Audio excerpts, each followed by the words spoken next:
Ang kasama ko pong magrepresent ay sina Angel Sophia Pascual, CJ Nicole Lansangan. Our system was developed using Flash as the main framework, integrated with Admin LTE for the user interface, and deployed in a Linux Ubuntu environment. This feature was designed to enhance account security and ensure user convenience. Sa forgot password request sa process niya. Ang una po namin ginawa ay nilogin po muna namin yung account o yung user para ipakita na gumagana talaga yung user. Pero at the same time, ilalog out namin siya at i-re-enter natin ulit yung account. Pero this time, mali naman yung password na ilalagay natin.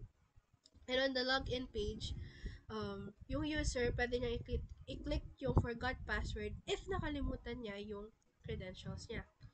And then after no, nilalagay niya yung email and the system will verify it. And if the email exists in the database, the system sends a password reset link sa email.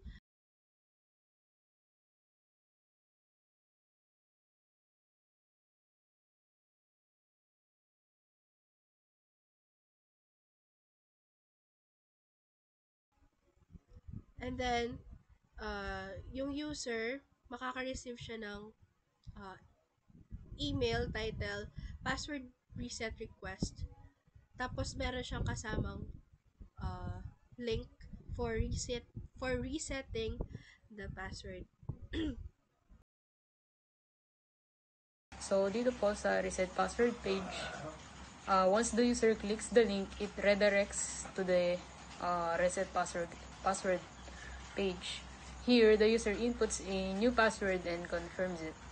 After submission, the system updates the password in the database. So, the technology that we use here is the Flask, yung framework ng Python. Yung front-end po namin is Admin LTE para sa UI dashboard. Then, operating system is Linux or Ubuntu. Then, email service, Flashmail for sending password reset links. Then, sa database is MySQL.